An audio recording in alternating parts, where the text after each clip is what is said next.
Today, we're going to be talking about the 4 standards that you must have as a leader. When you ask these questions and you stack up all your decisions based off of these 4 things, it is absolutely impossible for your sales team to fail. So, my name is Marcus. I'm with Octagon Leadership. I work with service companies, helping them grow and scale, or sometimes just fix problems. And my purpose of this is, across the board, you kind of see a lot of similarities. I just want to give you free processes and things that you can implement for free to help grow your business. Sound good? Yes, sir! Let's be honest. Let's talk about where you're really at if you have a sales team. If you're an owner or you're a leader, you're probably thinking, I just want to hire some studs and let them go. But here's the thing.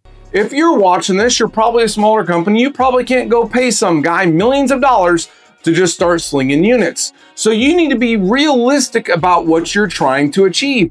You're probably trying to go after guys that have a goal of making 100,000, but let's be real, they probably generally settle for about 75. So you really truly need to know your audience, and that's how you need to begin and base all of your leadership decisions. It's going to be up to you to grow them. The thing that I see with most owners in smaller companies, you think all of your employees think and act and walk and talk the way you do, and it's just not the case. You're a different caliber of individual. You have to help them get to where you are. They don't come in where you are, otherwise they'd be doing what you do. So today we're going to talk about the 4 things that I promise you, it's really easy. Some of it's kind of hard questions to ask yourself, but these are all very easy things to implement. So you're telling me there's a chance? So number 1, right off the bat, you need to know what they need. Meaning if you are in their position, what is actually needed to win? Don't think like the owner or the leader or the manager right now. Think, I'm a salesperson, I'm going for the job. What do I need? If I'm there, can I succeed? Now, understand that these 4 principles are going to be biblically based. So with the start of that, let's say that you make, own, and build a car. You created the car, you engineered the car. You understand that that car needs oil changes, maintenance, tires. You know that there's things that are going to have to be. You don't just get to say, hey, here's a car and forever it runs. But oftentimes, that's what we try to do to our salespeople. Understand the maintenance that comes with it. That's what they don't know. That's what you are going to have to explain to them. Don't think that you can just put the sales position in front of them and say, hey, go sell. They don't know what that process entails of.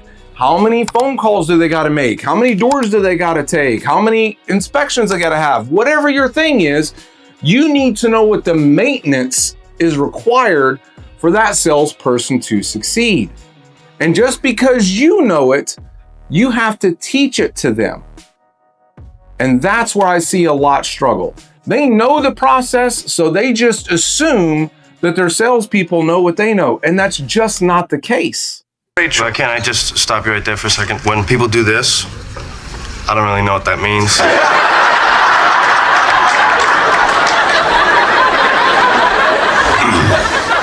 You were saying? So number 2, and this is where a lot of guys really get disconnected. You've got to be able to put yourself in their place.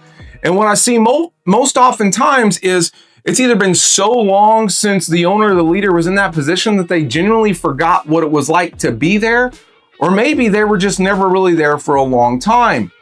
So the perfect example of this, literally Jesus came to earth as a man. He went through what we went through.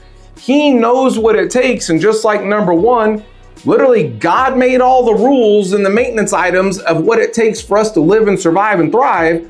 He came down and led the way and showed us how to do it. So does it have to be you showing them how to do it?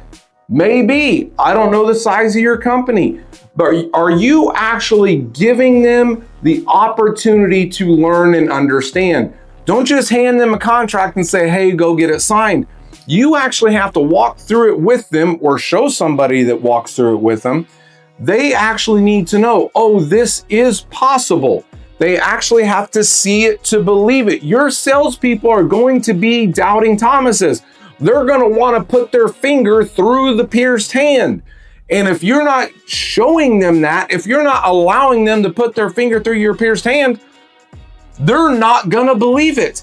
And if they don't believe it, they are always going to go either up and down, or maybe they're just going to go down. They have to believe it. And you have to come to them and show them that it's possible. You've got to find a way to do that. And if you're sitting here thinking, I don't have the time to hold their hand, well, then you're doing them wrong. Don't give me this thing, I have a difficult time with the time and I don't have time for this and I don't have that. You have time. You make the time. It's not holding their hand. Jesus came down and took 12 teenagers, essentially, with the exception of Peter, and literally had to walk them through everything step by step. You've chosen to be an owner. You've chosen to be a leader. You need to understand that it is your responsibility to teach them how to do it. Remember, with great power comes great responsibility. And the third thing, you have to have conversations. And this is something that I see messed up more often than not. You either have one conversation when they're hired, or a couple, or you got your 1 week of training, 2 weeks of training, whatever it is. Maybe you follow up quarterly, or maybe you just follow up on those year interviews. You need to be talking with them on a daily basis. Again, go back to scripture, right? Jesus was with them day in and day out for 3 years. You need to be with your team day in and day out. And if it's not you, you need to have a leader that is legitimately with them day in and day out. You're built to go be on your own, do your own thing. They are most likely not built that way. Again, I know what you wish you could have, just sling this guy millions of dollars and I don't have to worry about him, but that's not where you're at. You have guys that want to make 100,000, but are probably okay with making 75. That type of person doesn't think the way you think as an owner.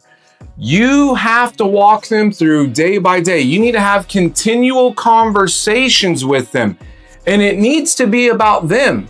Jesus asked 777 questions throughout scriptures. Like, he already knew all the answers. He didn't need to ask a single question.